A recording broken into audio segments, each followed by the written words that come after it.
Yo, YouTube, what's up with your boy, Sports and Fitness Rants? I'm back, guys. Click that like button. Subscribe to my channel. What's up, y'all? Welcome back, guys.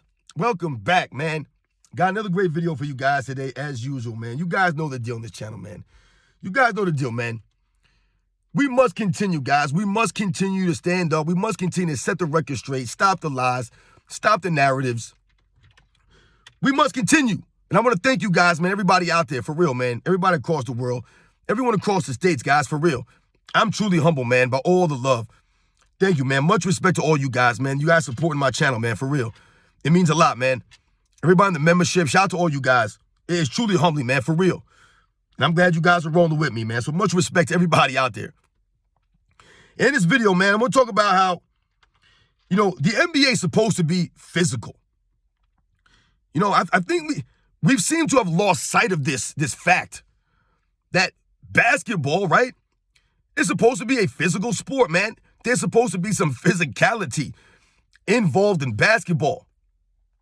We're not talking about dirty play or things of that nature. We're just talking about the physicality of the game and how it's been lacking and how that relates to, other aspects, guys. We're going to talk about in this video. And once again, you guys know what to do, man. You know what to do. Turn the volume all the way up. Hit that play button. Remember, these videos are for educational purposes. And let's roll. So, yes, guys, like I said, man, shout out to all the real basketball fans out there, the true basketball fans, man. Shout out to everybody. And when I tell you guys that we're standing up, it's us, guys. We have to be the ones, the true basketball fans, man. And when we think about basketball, and we're talking about standing up, we're essentially trying to get the game back. Now, we know that, we don't have the power to, change the rules of the game and how it's played right now. But what we do, or what we can do, is continue to voice our displeasure with the way the players are playing and the style of play that's been going on in the NBA for several years now, and how the lack of physicality relates to the lack of effort, relates to some of the rule changes, relates to the mindset of these players. And what has happened? The product, the league as a whole, has suffered due to this aspect. Right? The viewership is down, things of that nature, man. The game is just not what it was. But when I talk about the game of basketball, being physical, and that the game was always meant to be physical, it should be a physical sport, right? Think about basketball. When you're playing basketball, the object is to what? Put the ball in the basket. But what's the problem? There are people on the court that are trying to stop you from doing this. So it's their job to do what? To get in your way, to block you, so to speak. So in that regard, the game right there, in essence, would require the game to have some kind of physicality to it, because bodies are going to inevitably have to bang into each other. Would they not? I'm trying to stop you from scoring. I'm trying to block you. So when we think about the game right there, and we think about how the game is played right now, what's going on is this.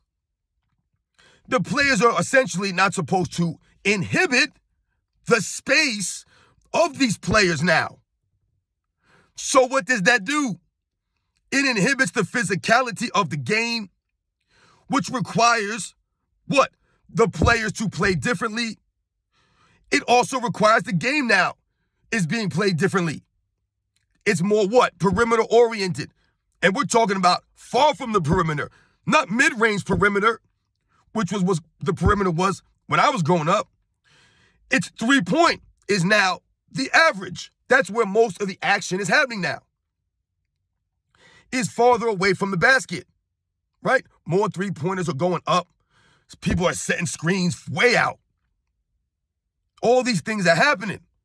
Guys are trying to make room to shoot from deep. But once we talk about the game suffering and that the game should be physical, why is that? Because then it ups the level of effort that you have to give now. Because what does it do? It raises the intensity now. Because what have I also told you guys, and I've done videos about this, back in these past eras, the reason why you had rivalries, or one of the main reasons you had a quote-unquote rivalry, whether it was the 60s or the 70s, the 80s, the 90s, even the early 2000s, the reason why they were considered rivalries was because there was a physical component there, right? Between these two teams. They were maybe playing each other regularly. They were seeing each other, right? All the time. Maybe in the postseason, during the regular season, maybe they were in the same division, the same conference, whatever the case may be. But it was the level of physicality that raised the intensity of the rivalry.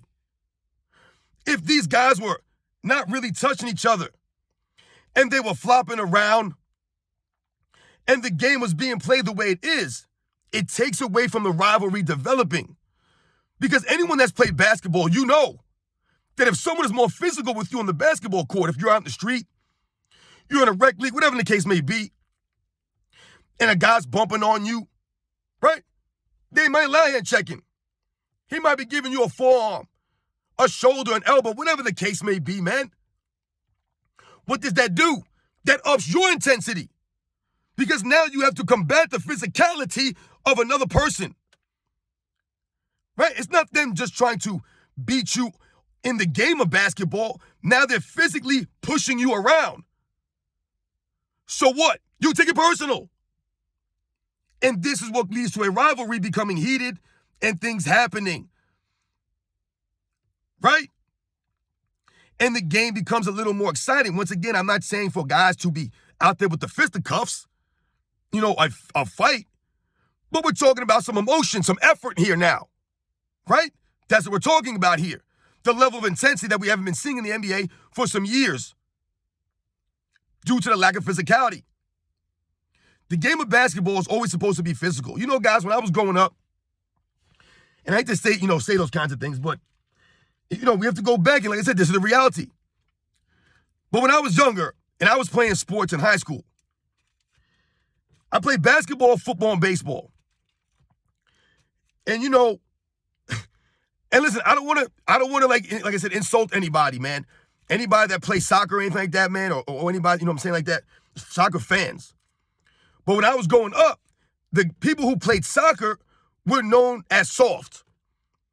If you didn't play football or baseball or basketball, the quote-unquote man sports, then you were considered soft.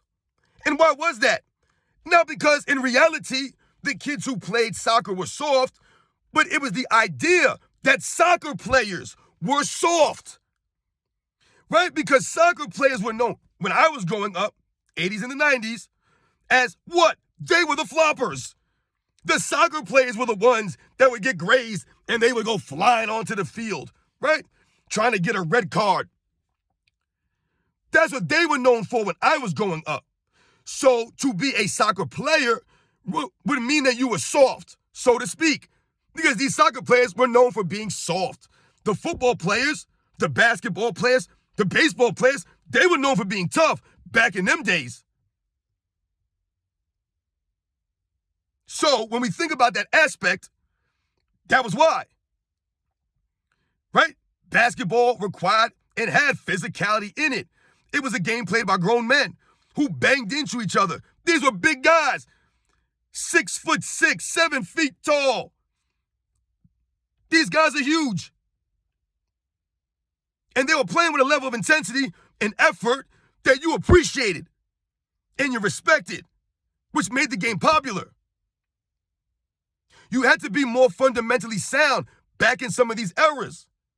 Due to some of the physicality, it could negate your quote-unquote skills. So your base core had to be fundamentally sound. Hands in the basketball. It's harder to handle the ball when guys are allowed to grab you more, right? And elbow you and things of that nature. They're hand checking you. You had to be tight with the dribble. You couldn't do all this fancy nonsense that they do now. You couldn't do that. These guys could hip check you. They could bump you into you. All of these things. They could body you up. They could do all these things. It negates some of your quote-unquote skills. So your fundamentals have to be there. All the lackadaisical passing, that players make now, some of those things would not have worked. Lanes were narrower. The game was tighter. It was more physical. No lollygagging. It was more balanced. It had to be balanced.